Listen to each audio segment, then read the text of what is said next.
The election proved that democracy is pretty far down on people's priority list. We were pledging to bring people in. Donald Trump has said that that isn't what he wants. And so if that's what America's leaning towards, I guess for me, it's to understand and learn more about America. One of the lessons I think we've come to understand, I hope that everyone has come to understand, is the power of projection. Yes. Accuse your opponent of the sins which you're committing. President Obama gave us, former President Obama, gave us another example of projection Thursday night in Chicago. He gave a speech where he talked about the weaponization of government and the polarization of your opponent, the polarization of America. Let's listen to the words of former President Obama. Since total victory is impossible in a country politically split down the middle, the result is a doom loop of government gridlock, even greater polarization. When I mentioned to a few friends that our foundation would be hosting a forum on democracy and pluralism, I got more than a few groans and eye rolls, especially since, as far as they were concerned, the election proved that democracy is pretty far down on people's priority list. There are going to be times potentially when one side tries to stack the deck and lock in a permanent grip on power, either by actively suppressing votes or politicizing the armed forces or using the judiciary, the criminal justice system to go after opponents. That, my friends, is projection. That is amazing, actually. So it's intentional. I mean, this isn't just some tick or something that just popped into his head because he's bummed out that they lost the election so bad. I mean, people need to understand Barack Obama has been a really negative force on this country and on politics and creating so much division. That comes from Saul Alinsky. People forget Barack Obama was teaching rules for radicals. He was teaching about Saul Alinsky at the University of Chicago. That is a hero to him. And one of his rules, among many, that was meant to basically dismantle society and bring about this, liberal utopia, one of them was how to attack your enemy. And Saul Alinsky, took his lessons from Lucifer, actually. Like, he talked about that being somebody who could teach them how to take power and control.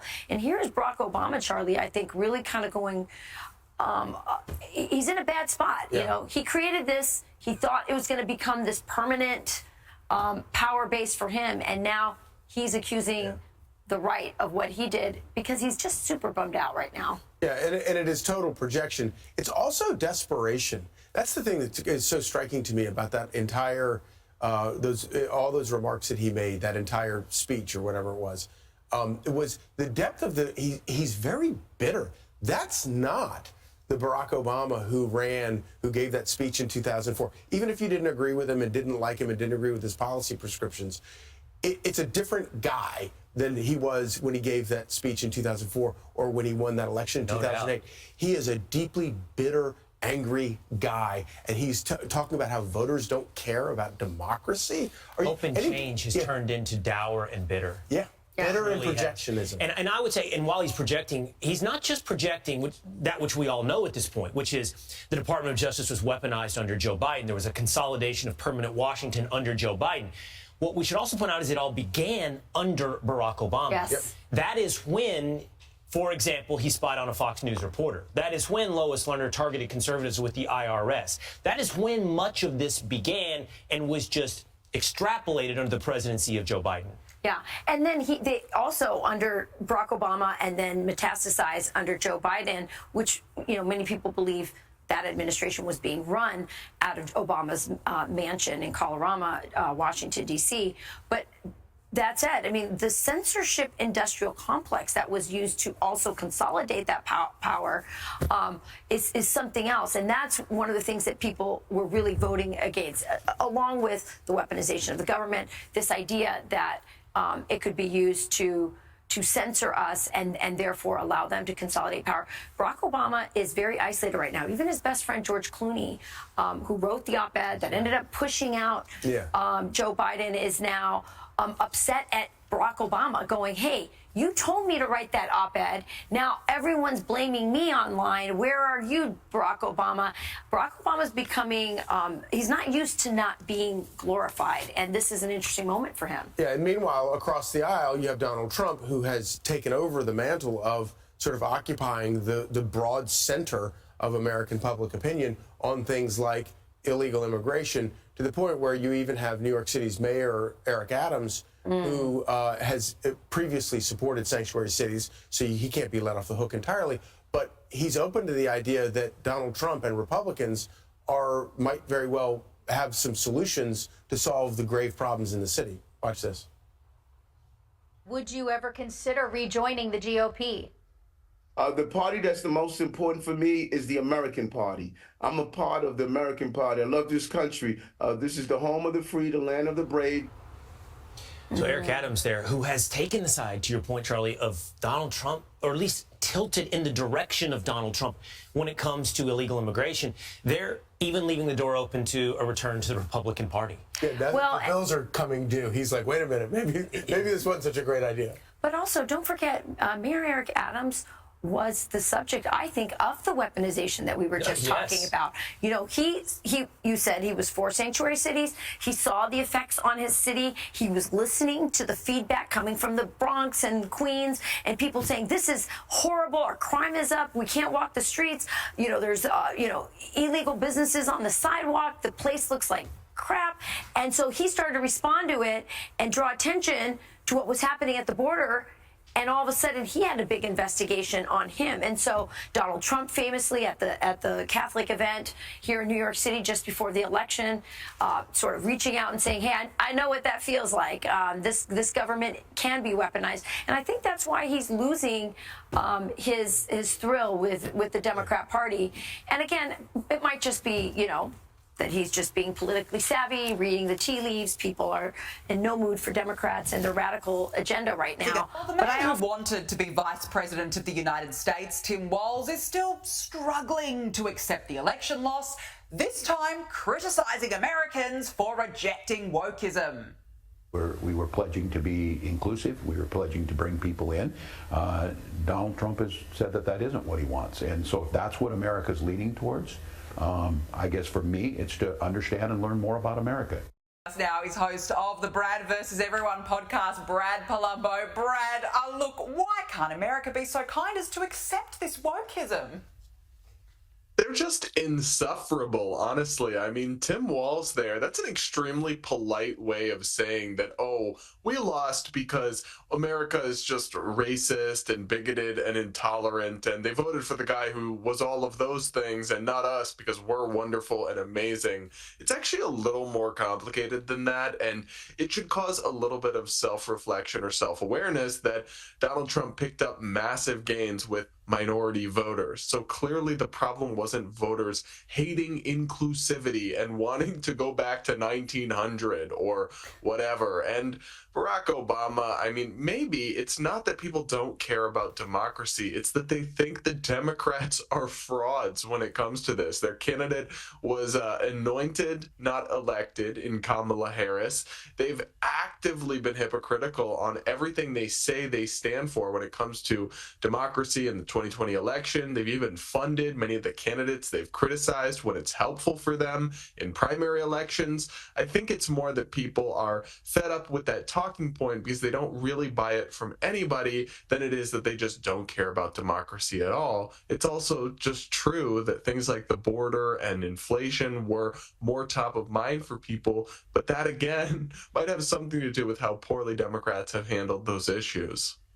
Well, Brad, I want to pick you up on that point about the Democrats' disdain for democracy, because a lot of people were critical of the decision to make Kamala Harris the Democratic Party's candidate without a primary. For one, it was anti-democratic, and for two, a primary might have unearthed a better Democratic candidate, but Kamala's deputy campaign manager has said they couldn't hold an open primary because Kamala would have lost and black women would have been upset. But to open up a Democratic primary, you would have had black women, who were the strongest voting bloc for Kamala Harris, be highly upset if it was not Kamala Harris. Brad, is that not a clear admission that for the Democratic Party, DEI is more important than democracy? They just said the quiet part out loud. I mean, wow. Honestly, that's a stunning admission. He basically just admitted that they gave Kamala Harris the nomination because of DEI concerns, not merit, which, to be clear, is something we did kind of already know. Biden announced this when he picked her as vice president, that he was only considering women and strongly considering a woman of color. I just think the whole thing is condescending and insulting to black women, to just all Americans, all Democrats, that actually, I think most of them don't believe in that. Most of them do believe in just traditional American values of meritocracy and competition and would just vote for whoever they thought was best. Ironically, actually, in the 2020 Democratic primary, black voters didn't support Kamala Harris. They supported Joe Biden, the old white dude who seemed somewhat moderate and not a total loony lefty. So I don't know if they actually know what they're talking about on this, but yeah, the way that Democratic elites view racial minorities in this country is totally out of touch, and I think it showed with the electoral shifts we saw in the election.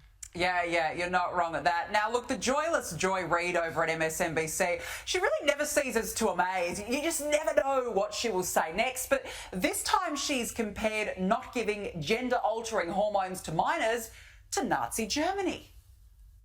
It is an age-old tradition, which Nazi Germany did with brutally violent ends in the 1930s. While the Supreme Court refuses to do anything about weapons of war in schools, today they seemed inclined to uphold Tennessee's ban on gender-affirming care for minors. While the decision is not expected for months, a majority of the justices... It's so delusional and hysterical. I mean, this MSNBC anchor actually just compared opposing child sex changes to Nazi Germany. I don't know. I think it's actually profoundly insulting to victims of the Holocaust and to the Jewish people to throw that around like candy on Halloween and in the process dilute the memory of such a grave and serious allegation and accusation. They clearly have gone down this path of the boy who cried wolf, and that's why I think a lot of people don't believe the mainstream media, don't believe progressives or Democratic politicians when they throw around these accusations and allegations. Even on the rare instances they've maybe actually correctly identified something bigoted or bad, no one listens to them anymore, and it's their own fault because they're so ridiculous and hyperbolic all the time. Yeah, that is absolutely true. I want to talk about Joe Biden for a moment. He led the traditional White House Christmas tree lighting ceremony on Thursday. But it wasn't the tree, it was Biden's hair that became the talking point. Brad, give me your thoughts on this photo of the US president that has gone viral. It looks like Ebenezer Scrooge after having just seen all three ghosts of Christmas past.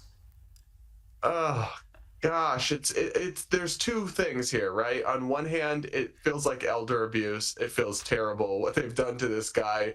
He's clearly so far past it. It's been apparent for such a long time, and they exploited him to cling to power. They, until the last possible second, thought he could potentially beat Trump, so they were willing to put up somebody who's clearly past it. But on the other hand, it's also scary that this is the guy who it's 1:30 in the morning right now here in Michigan in the U.S., a crisis could unfold and the president could be expected to roll out of bed in the middle of the night. Does anyone really think this guy would be sharp and able to make a tough decision with the advice of generals with 5 minutes with a nuclear alert coming in? Of course not. So it's petrifying, honestly. You can say a lot of things about Donald Trump, but at least he's sharper and more with it than this. That's a low bar. He looks like that guy from Back to the Future. It's just shocking. Now, look, in more proof that Jill Biden, a.k.a. Dr. Jill, voted for Donald Trump despite the Democrats for ousting her husband, here they are all buddy. Have a look at this at the reopening of Notre Dame in France, having a little chat, Brad. Maybe Trump isn't Hitler or a dictator after all. Yeah, it's an interesting one because on one hand, I actually give the Democrats a little bit of credit on this. They've been fairly civil and respectable about the transition of power, and they've extended an olive branch to Trump. Biden had him at the White House, and all of that I like. That's the approach to politics I want to see in America. But on the other hand, it's like, hold up. 5 minutes ago, you guys were telling us this guy is literally Hitler, and now you're doing photo ops and smiling and shaking his hand and welcoming him and all this stuff. If you had actually believed any of that, I don't think that's how you would be handling this. So it suggests to me, on one hand, that they are being civil for once, which I do appreciate, but on the other hand, that they're rhetorical frauds in many ways. But then again, we kind of knew that.